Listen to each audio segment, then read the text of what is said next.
You'll see this video right before everything changes. This is the last moment. Once you pass this moment, it is too late. What I'm about to show you is one of the most powerful people on this planet, explaining you what he will do with the peasants of the world.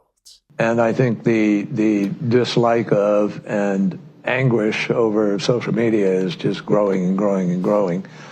And it's part of our problem, particularly in democracies, in terms of building consensus around any issue. It's really hard to govern today. Social media, the anguish around social media is growing and growing and growing. And social media is becoming a problem for democracies. Social media is becoming a problem for democracies. Social media, the ability for people to share online, the ability to speak up, the ability to share whatever they want, the ability to investigate, the ability to interconnect with each other is a problem for democracy. Why is this a problem for democracy? Because democracy doesn't like people to speak freely. Democracy actually doesn't really like freedom of speech. Democracy likes control. Democracy likes to borrow some elements from communism. Democracy doesn't really like that creative brains can just randomly put things into the minds of people that are listening.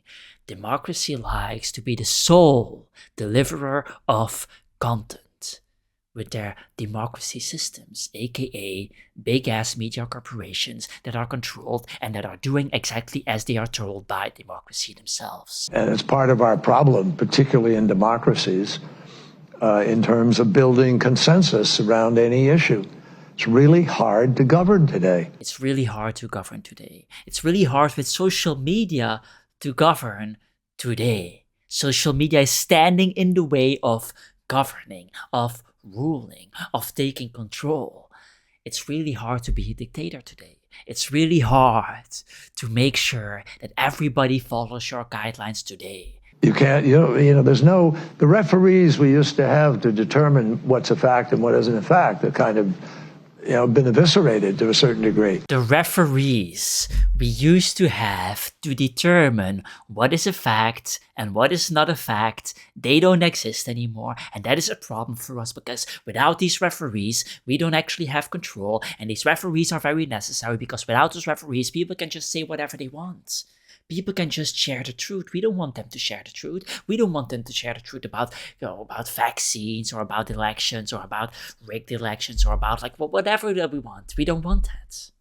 We don't want them to share the truth. Artists have been sharing the truth for thousands of years. The Aristoteleses of the world were cancelled. The George Orwells of the world were cancelled. George Orwell told the truth in 1984 and he got cancelled by the West because it was too communist, and he also got cancelled by the communists because it was too much anti-communist. And so artists have been telling us the truth. Egon Schiele got cancelled because it was too provocative for its time. And so the democracies need these referees to tell the artists to shut up, to tell the artists to not dismantle the truth, to tell the artists to not give us what we actually want, which is just knowing what actually happens. But look, if people go to only one source and the source they go to is sick and, has an agenda and they're putting out disinformation, our First Amendment stands as a major block to the ability to be able to just, hammer it out of existence. So what we need is to... Whoa, Our First Amendment is a major block standing in between our possibility to just hammer it out of existence. Hammer it out of existence. So, freedom of speech is a problem that is standing in our way to manipulate truths or manipulate the message on social media, manipulate the message that is being fed to our cattle that we have been raising for decennia.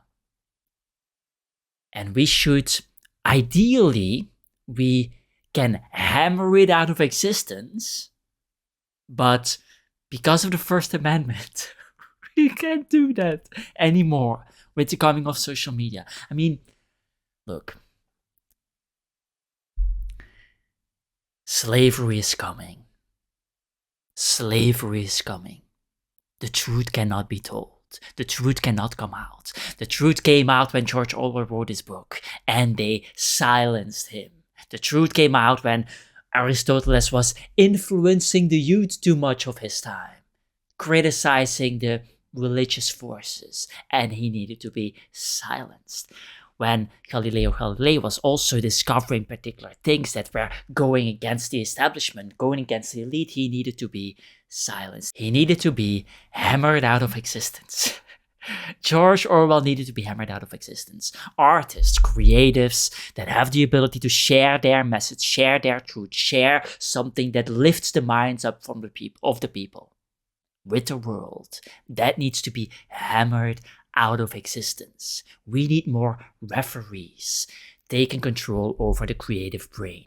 We don't want the creative brain to just let go onto society. That would be a little bit too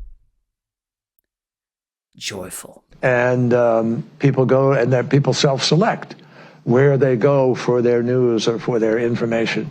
And then you just get into a vicious cycle. So it's really, really hard, much harder to build consensus today than at any time in the 45, 50 years I've been involved in this. It's really hard to build consensus today. It's really hard to make sure that all of the Kettle are aligned with our philosophies, are aligned with the way we see the world. It's really hard today to control through our referees that we used to have. Today, these are not my words. Today, people are self-selecting what information they listen to. We can't allow that to happen. Self-selecting what information they listen to. This is against the democracy that we want to build. It's too hard otherwise to govern in our democracy. They are not hiding it anymore. They are not hiding it anymore. And the job of the artist, this is why artists are so powerful to society. This is why we need those artistic brains that challenge and stand up. Every time you have a change of the elite class, every time you have a change of, for example, a nation taking over another nation, what do? They take control of the media institutions in those territories, and then they also destroy the artists, what they have created. They destroy culture. Why? Because culture is so influential. Artists have been doing this for a very long time. They have criticized and dismantled and put it on a pedestal, sometimes hidden inside of painting, sometimes in plain sight. But this is the type of perspective that we need today more than ever before. They are telling us what they are planning to do. Controlling, taking back control, putting the whole social media thing aside. This is a problem. Because social media is the most democratic thing we've ever seen in the world. Social media allows the slaves like myself, the peasants like myself, us, to actually win, to actually stand up and build businesses, to make massive amounts of dollars, to build our brand into the world. The art world, for example, and this is the world that I come from, has been held back by gatekeepers for hundreds of years. Nobody could just randomly become an artist. Nobody could just randomly rise to the top. You needed to come from rich families in order to have a chance. And the gatekeepers, the referees of the art world, were very democratic in choosing which artists were selected. And now with the coming of social media, that has all been evaporated for the first time in hundreds of years. This is the best thing that could ever happen. But they are not planning to let this happen. These super echelon elites that are not elected, by the way, nobody has elected to WEF. Nobody in the world has done that. These upper echelon elites, they don't like the tools that we now have at our disposal. They don't like this. Let's listen some more, because this is the best part. This is the best part ever. There's a lot of discussion now about how you curb those entities in order to guarantee that you're going to have, some accountability on facts, etc. So there's a lot of discussion now on how to curb those entities so that you get some kind of accountability. Those entities being social media.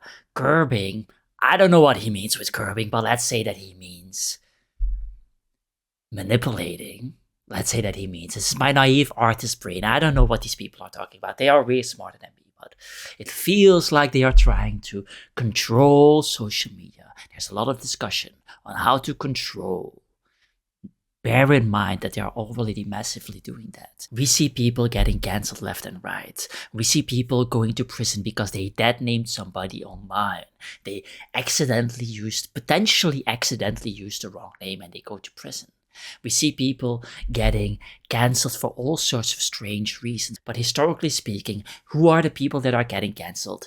The smartest and brightest and best people in the world. The people that actually lift society upwards. The Aristoteleses of the world. The Galileo Galileis of the world. The Egon Schiele's of the world. The George Orwell's of the world. The smart guys are being cancelled. This is what we see, historically speaking, in the records. They don't like those fast uprising forces that elevate society upwards because it risks their authority and their control. It feels to my naive artist brain that this is somewhat of an attack against the creative mind. Curbing the creative mind. Curbing the truth. Curbing what people actually want to do with their time and life. Okay, so let's go back to the video. This is literally the best video ever. This is the best. And by the way, let's go back, wait. I've always assumed that they want to make sure that the big dogs are not opening their mouths. I always assumed that I could just say whatever I wanted, the truth, because I was small. I have an extremely small channel. I have an extremely small Instagram page. I have an extremely small TikTok. And they don't care about me at all. That is what I believed. But a couple of weeks ago, I told the truth about Instagram. I exposed what happens on the phone. I exposed what is happening all over the place, how they are controlling us, because I wanted people to know that. I thought this was helpful for the people that are following me. And what did Instagram do? They canceled me. They curbed my Instagram page. They hammered me out of existence with amazing little messages that clearly stated that they would erase my Instagram page, that I have the ability to sue them somehow, whatever that means. I don't have money to sue Instagram, of course not. I don't have the ability to get this page back, a page that I've been building for a very long time, a page that I've been marketing for a very long time, a page that people rely on. People send me messages. Hey, can you help me with this? And then they pay me dollars for that. Erasing that obviously has an impact on my business. Because I told the truth on another platform. I mean, they are coming for us. And not just the big guys. I am not a big guy. I'm a very small person. And it feels to my naive artist brain that these are the last 10 years. This is the last 10 years where you can become an artist. The time is running out. What we need is to win the ground, win the right to govern by hopefully having, winning enough votes that you're free to be able to implement change. What we need is to win the ground, win the right to govern. The right to govern. They already have the right to govern if you ask me. They already have all the power if you ask me. They already have all the assets if you ask me. They already have all of everything in the world. They have all of the yachts. They have all of the Lambos. They have everything. But apparently they don't have the right to govern. Because social media is a threat to the right to govern. I don't know what that means. But it feels as if it means that their ability to make sure to control what we think inside of our minds is existential to their right to govern. Democracies around the world now are struggling with the absence of a sort of truth arbiter. Mm-hmm. And there's no one who defines what the facts really are. So this is very interesting. Democracy is suffering in the absence of a truth arbiter. of somebody who will tell what is right and what is wrong, of somebody who controls the media, of somebody who controls what you and I get to hear. Democracy is suffering because social media came along. Democracy is suffering because now the people can finally say whatever they want. And the couple of companies, one or two or three companies that owns all of the media in the world are now lost for words they have no way to control. So that is what we're seeing here. John Kerry doesn't like the fact that we can just share whatever we want with each other. Now, what does this really mean? It means that we want to have a world, according to these upper elite, where they get control over what is being fed into you. They see us as cattle. They see us as cows that can be milked. And what does milking mean? It means that they put information inside of our brains. That's what it means. That's what they want to do. It's way easier to control and to have a democracy if you decide what's inside of the minds of people. It's much harder to have a democracy if everybody decides what's in their own minds, if everybody are free. I think democracies are very challenged right now and have not proven they can move fast enough or big enough to deal with the challenges that we are facing. Democracies haven't proven to be fast enough to deal with the challenges that we are facing, the challenges being social media. The ability for people to communicate, the ability for people to share, the ability for a decentralized information stream towards everybody in the world. And you know who doesn't like that? Russia doesn't like that. China doesn't like that. They have shown us that they didn't like this. But now we get to see what the West actually thinks about that. What does the West actually think about a free flow of information where people, on the merits of skill, on the merits of how much they resonate with the audience, sort of on the merits of how much value they provide to the people, can create messages, videos, social media posts, creatives? What the West actually likes about that is not that pleasant. They don't like it at all. They want to curb it out of existence. And democracy hasn't proven to be able to be fast enough to hammer it out of existence.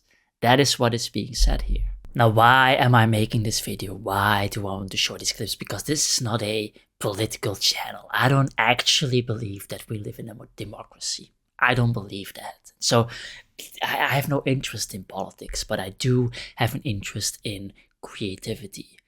People having the ability to create whatever they want in their lives. And who is going to these events? These WEF, super powerful elitist events. Sam Altman is going to those events.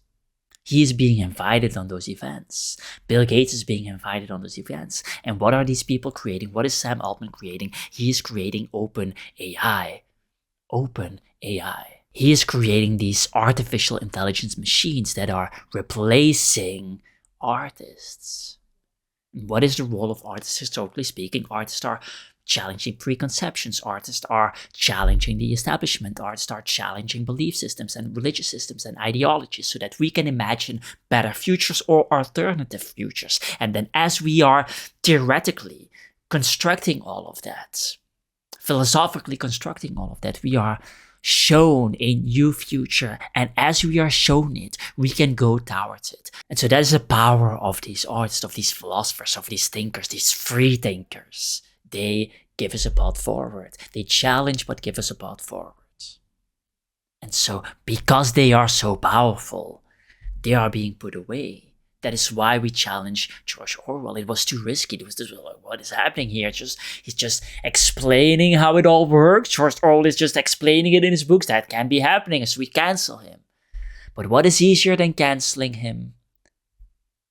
Replacing him, that's easier. Replacing him with artificial intelligence. And so my naive artist brain doesn't think it's a coincidence that Sam Altman and John Kerry and all of these people are meeting together every single year to discuss how they should rule the world. Doesn't seem like a coincidence to me. What is social media? Social media is a place for creatives, content creators to create. This is a threat to democracy, according to John Kerry. This is a threat that needs to be curbed, that needs to be hammered out of existence. And so, how are you going to do that? You can't take it away. You can't take it away. We already like it so much. If you take it away now, it becomes very obvious what you are. You are not a democracy at all. And so they can't do that. But what they can do is make sure that artificial intelligence is going to be the predominant creator online. That is why we need people like you. That is why we need creative forces. That is why we need artists to rise up and create something organically, naturally, something human that we can actually enjoy. And so my naive artist brain thinks that the next 10 years are the last 10 years. This is the lost time, where you, as a creative, can rise up into the ranks without gatekeepers controlling who actually wins. In the famous words of Van Gogh, the last words of Van Gogh, La tristesse durera toujours. The sadness will last forever. Artists who want to learn how to benefit from the next 10 years and sell their art, sign up for my free newsletter, link in the description, where I explain you in 5 minutes a week how to sell your art for free. For those of you who want to have politically inclined content like this, get the hell out of here, because I'm not going to make any. Don't subscribe.